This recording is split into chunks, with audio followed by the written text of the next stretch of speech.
सहनाववतु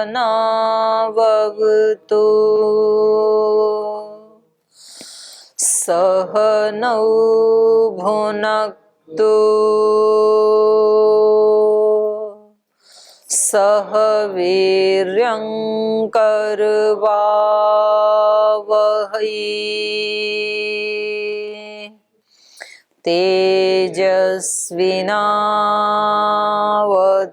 तेजस्विनावधीतमस्तु मा विद्विषावहै ॐ व्रतानां व्रतपते व्रतं चरिष्यामि तच्छकेयं तन्मे राध्यताम् इदमहमनृतात् सत्यमुपैमि ॐ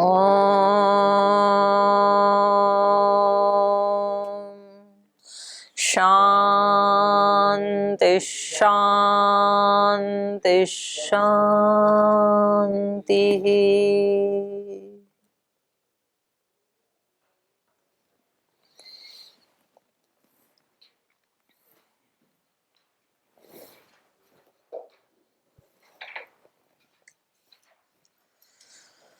तो आज हम ये सृष्टि विद्या का विषय पढ़ने जा रहे हैं और ये ऐसा विषय है, ये सबके मन में आता है, चाहे कोई वेद को पढ़ने पढ़ाने वाले हैं या जो वेद शास्त्र आदि नहीं जानते हैं, उनके मन में भी ये कि ये शुरुआत कैसे होगी, कैसे बनी ये सृष्टि और इसके आदि में क्या था, बनने से पहले क्या था, किसने बनाया, कैसे ये आगे चली।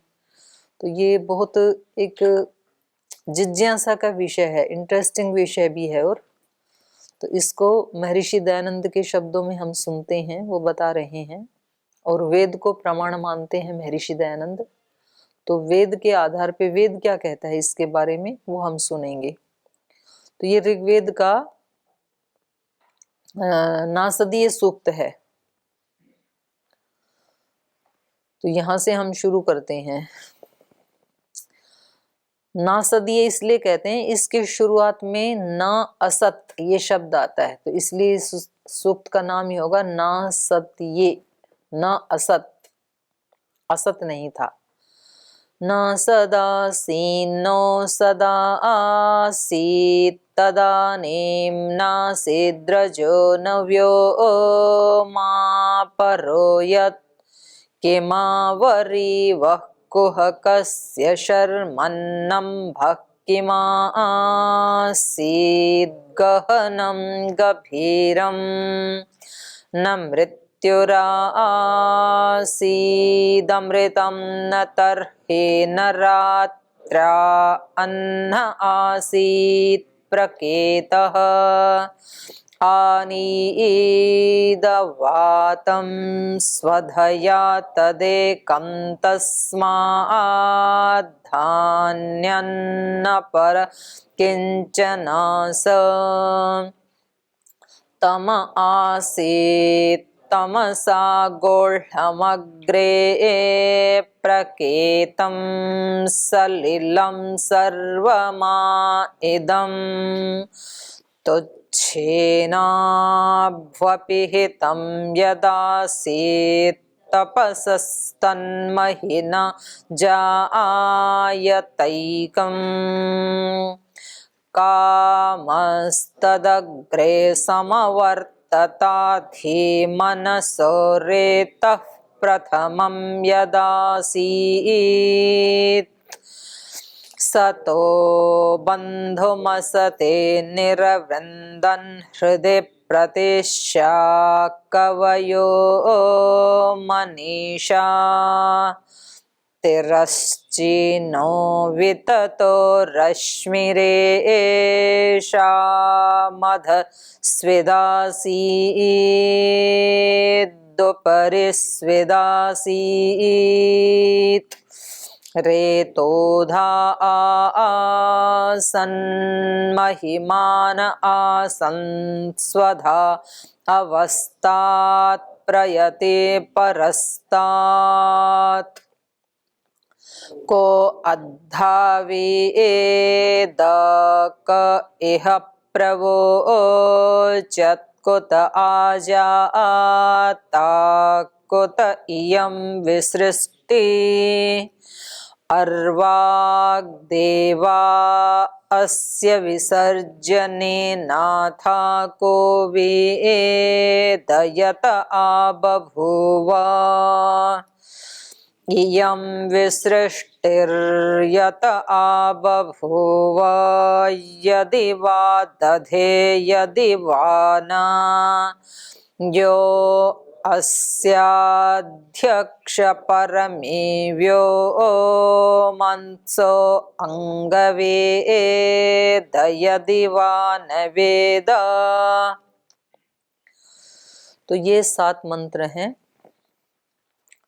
इनमें बताए हैं पहले वाले मंत्र में न असत आसीत, सृष्टि, कोई कहे कि सृष्टि से पहले तो सब कुछ असत था, कुछ भी नहीं था ना, तो कह रहे नहीं, न असत आसीत, असत नहीं था, क्योंकि असत से कभी सत की उत्पत्ति होती नहीं है। न असत आसीत, न सदासीत और न ही सत आसीत, सत भी नहीं था।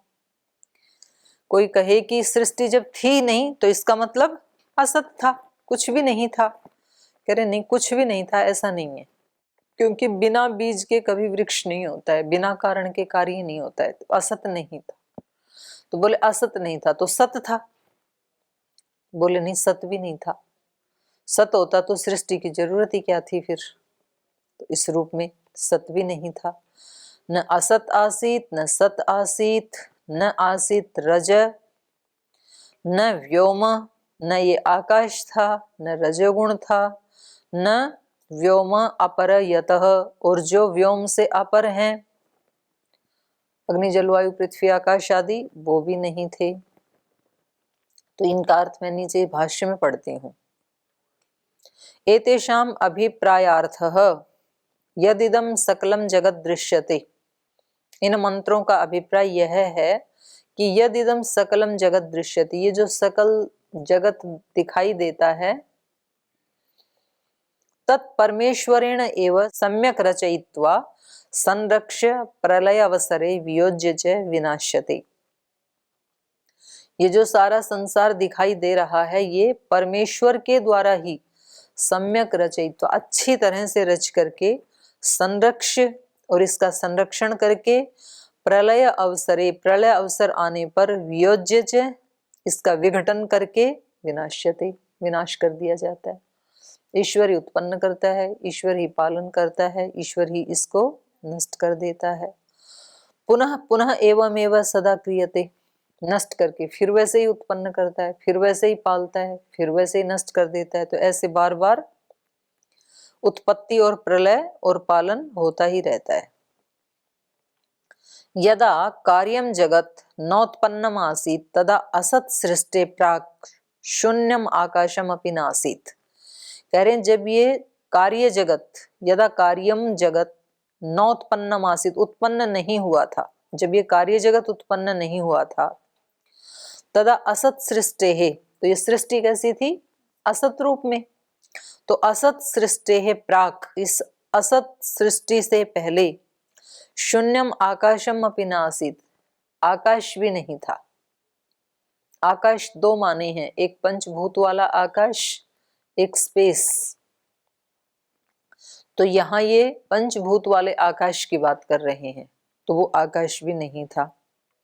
शून्यम आकाशम अपि न आसीत, कुतः तद व्यवहारस्य वर्तमानाभावात्, क्योंकि आकाश का प्रयोजन क्या है, अवकाश देना, किसको, समस्त व्यवहारों को। तो जब कोई व्यवहार ही नहीं है तो फिर आकाश का भी कोई प्रयोजन ही नहीं है। तद व्यवहारस्य वर्तमानाभावात्, उसके व्यवहार के वर्तमान का अभाव होने से, तदपि न आसीत न आवर्तत, इसलिए वो भी नहीं था, आवृत्त नहीं था वो आकाश भी। तो कह रहे हैं परमाणु अपि न आसन, तो फिर परमाणु रूप रहे होंगे, फिर कह रहे नहीं परमाणु भी नहीं था। परमाणव अपि न आसन न व्योम अपरयत, व्योम मतलब आकाश, आकाशम अपरम यस्मिन विराडाख्ये सोपि न आसीत, व्योम का अपर जिसको विराट कहा जाता है, व्योम से दूसरा जिसको विराट कहा जाता है, सोपि न आसीत वो भी नहीं था। तद व्यवहारस्य वर्तमानाभावात् तस्मिन् काले सत् प्रकृत्यात्मकम अव्यक्तम सत संज्ञकम यत् जगत कारणम तदपि न आसीत। तो कह रहे हैं तस्मिन काले उस समय में सत, सत मतलब प्रकृत्यात्मकम, प्रकृति का स्वरूप, सत माने प्रकृति का, मूल प्रकृति का जो स्वरूप है, जिसको अव्यक्तम, जिसको अव्यक्त कहते हैं, मूल प्रकृति कहते हैं, सत संज्ञकम जिसकी सत संज्ञा भी है, यद जगत कारणम जो इस सारे जगत का कारण है, तदपि न आसीत वो मूल प्रकृति भी नहीं थी। तो ये आप नया सुन रहे होंगे ना, मूल प्रकृति भी नहीं थी। यद जगत कारणम तदपि न आसीत न आवर्तत न आसीत, परमाणु अपि न आसन, परमाणु भी नहीं थे, न व्योम और न ही आकाश था, और व्योम आकाश अपरम यस्मिन विराड आख्ये जिसको विराट कहते हैं, सोपि न आसन वह भी नहीं था। किंतु परब्रह्मण सामर्थ्याख्यम अतीव सूक्ष्मम सर्वस्य अस्य परमाणव संज्ञकम एवं तदानीम समवर्तत। तो फिर क्या था, मूल प्रकृति भी नहीं थी, आकाश भी नहीं था, कुछ भी नहीं था, तब क्या था, कह रहे हैं परब्रह्म की सामर्थ्य से, परब्रह्मण सामर्थ्य आख्यम, परब्रह्म की सामर्थ्य था बस, और वो क्या है, अतीव सूक्ष्मम, अत्यंत सूक्ष्म है वो सामर्थ्य। सूक्ष्म मतलब दिखाई नहीं देगी, पकड़ा नहीं जाएगा, उसको पहचान नहीं हो पाएगी, ईश्वर को ही पता चलता है। अतीव सूक्ष्मम सर्वस्य अस्य परम कारण संज्ञकम एव, जो इस सारे जगत का परम कारण है, परम कारण संज्ञकम एवं तदानीम समवर्तत, उस समय था, मतलब ईश्वर के ज्ञान में, ईश्वर के सामर्थ्य में था ये सब कुछ, कारण रूप में। ईश्वर से बाहर और किसी भी वस्तु का अस्तित्व नहीं था। यत् प्रातः कुहकस्य वर्षा काले धूमाकारेण दृष्टम किंचित जलम वर्तमानं भवति तथा नैतत् जलेन पृथिव्या आवरणं भवति नदी प्रवाहादिकं च चलति अत एव उक्तं तत् जलं गहनं गभीरं किं भवति न इत्याह, किंतु आवरीव आवरीव आवरकम आच्छादकम भवति। तो कह रहे हैं कि जैसे यत् प्रातः कुहुकस्य, जो प्रातः काल कोहरा होता है, कुहुकस्य वर्षा काले धूमकारेण दृष्टम, धूम के आकार जैसा जो दिखाई देता है, या कहीं कहीं इसको वृष्टम पाठ भी कहा है, जो धूम के आकार का थोड़ा थोड़ा कोहरा बरसता है।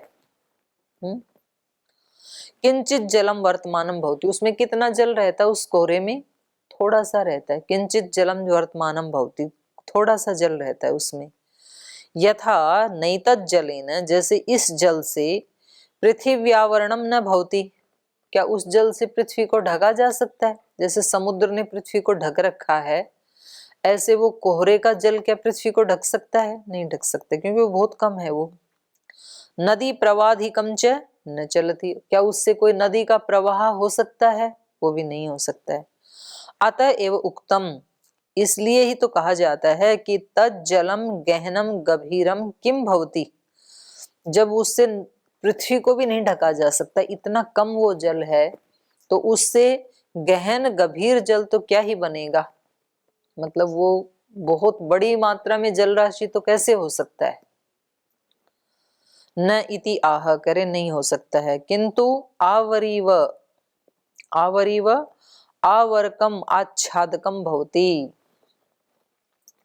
लेकिन कह रहे हैं कि उस जल से वह कभी गहरा या कभी बहुत जल राशि नहीं हो सकता है। तो इससे क्या जाना जा सकता है कि परमेश्वर तो अनंत है और ये उसका बनाया हुआ जो जगत है ये ईश्वर की अपेक्षा से ऐसे ही है जैसे वो कोहरे का जल है।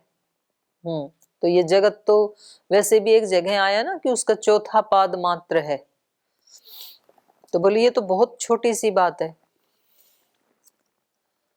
आवर्कम आच्छादकम भवति, जो आवर्क होते उसको आच्छादक ढकने वाला कह रहे हैं। तो जो आवर्क होता है जैसे ये कोहरा है, ये कभी आच्छादक हो सकता है क्या? पृथ्वी को ढक ले ऐसा कभी हो सकता है क्या? नहीं हो सकता है। नैव कदाचित, ऐसा कभी नहीं हो सकता है। आच्छादक नहीं हो सकता है, वो कभी भी आवरक हो सकता है, आवरण हो सकता है। उसने धुंधलेपन से, धुंधलापन तो दिखता है हमें लेकिन वो पृथ्वी को ढक नहीं सकता है। तस्य अतीव अल्पत्वात्, उसके अत्यंत अल्प होने के कारण, तथैव वैसे ही सर्वम जगत तत्सामर्थ्यात् उत्पद्यस्ति, इसलिए सारा जगत ईश्वर की ही सामर्थ्य से उत्पन्न होता है, अन्य किसी से नहीं। तच्छर्मणि शुद्धे ब्रह्मणि, क्षर्मणि का मतलब ब्रह्मणि, शुद्ध ब्रह्म में, ये शुद्ध ब्रह्म में ही रहता है और उसी से ये उत्पन्न होता है। किम गहनम गभीरम अधिकम भवति न इति आह, कह रहे हैं वो जो अच्छा आवरण होता है वो गहन या गभीर हो सकता है क्या कभी ऐसा जल, कोहरे का जल? कह रहे न। अतः तद ब्रह्मण कदाचित नैव आवर्कम भवति, इसलिए वो थोड़ा सा जो कोहरा है वो जब पृथ्वी का भी आवर्क नहीं हो सकता है तो ब्रह्म का तो क्या आवर्क होगा। अतः तद ब्रह्मण कदाचित नैव आवर्कम भवति, वो कभी भी ब्रह्म को ढक नहीं सकता है, उसका आवर्क नहीं हो सकता है। कुतः जगत है किंचित मात्रत्वात्, जगत तो क्या है? किंचित मात्र है। ब्रह्मण अनंतत्वाच्च, और ब्रह्म अनंत है, ब्रह्म अनंत है, कोहरा किंचित मात्र है तो क्या ढकेगा। तो बोले उस ये मान लें कि उस समय मृत्यु तो था, क्योंकि सब कुछ कहाँ जाता है? मृत्यु के मुंह में, काल के गाल में जाता है। तो ये मान लें कि मृत्यु था उस समय। कह रहे हैं न मृत्यु आसीत, मृत्यु भी नहीं थी, क्योंकि मृत्यु का अस्तित्व, मृत्यु अपने अस्तित्व में कब आएगा? जब उसको कुछ खाने के लिए मिले तब तो मृत्यु रहेगा, और जब कुछ बना ही नहीं है तो मृत्यु खाएगा क्या? तो मृत्यु भी नहीं था।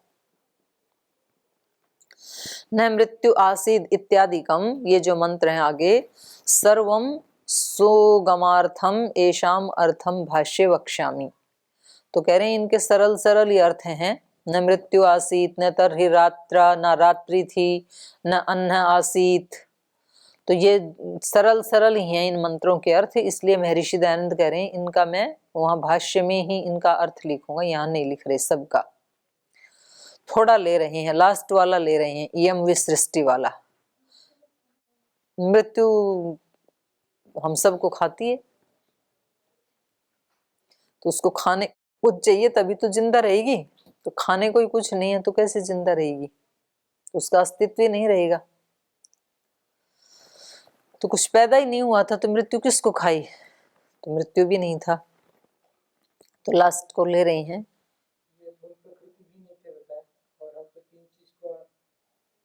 नित्य मानते हैं, ईश्वर में ही था ये। अव्यक्त रूप में कहाँ था? आकाश में ऐसे नहीं था। अगर आप यूं सोचो कि नित्य तो है, नित्य है तभी तो उससे उत्पन्न हुआ, लेकिन वो कह रहे हैं कि वो अतीव सूक्ष्म है, ईश्वर की सामर्थ्य में ही रहता है, वो ईश्वर के अंदर ही रहता है वो कारण भी। ऐसा नहीं है कि कहीं बाहर, जैसे मकान बना नहीं है तो बजरी का एक ढेर ला के बाहर डाल दें और फिर उससे बनाएंगे, भाई रॉ मटेरियल है ना ये परमाणु रूप में।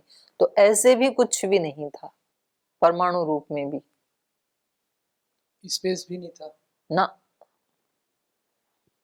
फिर क्या था? ईश्वर ही था। ईश्वर कैसे था? वो तो बता ही रहे हैं। इयं विसृष्टि यतः परमेश्वरात् इयं प्रत्यक्ष विसृष्टि। विसृष्टि माने विविधा सृष्टि। आबभूव, आबभूव माने उत्पन्न आसीत, अस्ति। यतः जिससे, यतः माने परमेश्वरात्, जिस परमेश्वर से, इयं प्रत्यक्ष विसृष्टि, ये जो प्रत्यक्ष दिखने वाली विविध प्रकार की सृष्टि, एक प्रकार की सृष्टि थोड़ी है, विसृष्टि विविधा सृष्टि, आबभूवः उत्पन्न हुई, उत्पन्न आसीत, अस्ति, ताम स एव दधे, उस सृष्टि को वही, दधे मतलब धारयति, वही उसको धारण करता है, वही रचयति, वही इसको रचता है, रचता भी वही है, धारण भी वही करता है। यदि वह विनाशयति, और वही उसको नष्ट भी करता है, नष्ट भी करता है, उत्पन्न भी करता है, धारण भी करता है। यदि वह न रचयति, और ये उसकी मर्जी है, वो उसको विनाश करने के बाद रचेगा या नहीं रचेगा, क्योंकि सब उसी के हाथ में है। यदि वह विनाशयति, यदि वह न रचयति, यदि वो उसको नाश करेगा या वो उसको दोबारा नहीं रचेगा, ये सब उसी के वश में है। यो अस्य सर्वस्य अध्यक्षः स्वामी तस्मिन् परम आकाशात्मनि परमे प्रकृष्टे व्योमवत् व्यापके परमेश्वर एव इदानीम अपि सर्वा सृष्टि वर्तते।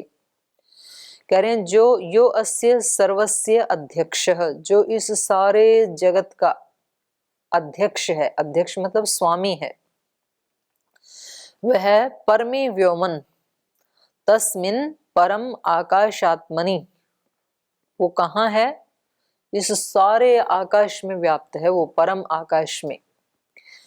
तस्मिन् परम आकाशात्मनि परमे प्रकृष्टे, और इससे भी परम, इससे भी आगे, प्रकृष्टे, प्रकृष्ट व्योमवत व्यापके, व्योम के समान ही जो व्यापक है और इससे भी परे है, वो परमेश्वर में ही, परमेश्वर एव इदानीम अपि, यहाँ एक को अयादेश होकर के लोप हो रखा है, परमेश्वरे एव ऐसे था ये, तो उस परमेश्वर में ही इदानीम अपि सर्वा सृष्टि वर्तते, उस समय ईश्वर में थी ऐसा नहीं है, अभी भी ईश्वर में ही है, पर उस समय अव्यक्त अवस्था में थी, इस समय व्यक्त अवस्था में। सब कुछ अभी भी किस में है, हम किस में बैठे हैं, ईश्वर में, ईश्वर में ही है। ये व्यक्त भी किस में है, ईश्वर में ही। सारी पृथ्वी किस, ईश्वर कहाँ है, इन्होंने कहा ना पूरे आकाश में व्याप्त है वो, और हमारी पृथ्वी कहाँ है, आकाश में ही है, हम आकाश में तो बैठे हैं। तो वो, ये पृथ्वी तो बहुत छोटी सी है आकाश में, और वो तो इससे बहुत अनंत अनंत गुना दूर तक भी व्याप्त है। तो हम कह रहे हैं हम अभी भी ईश्वर में ही हैं। इदानीम अपि सर्वा सृष्टि परमेश्वर एव वर्तते, अभी भी ये सारी सारी सृष्टि परमेश्वर में ही वर्तमान है। तो फिर साधना काहे की करनी, परमेश्वर में बैठे हैं तो बस मौज हो गई।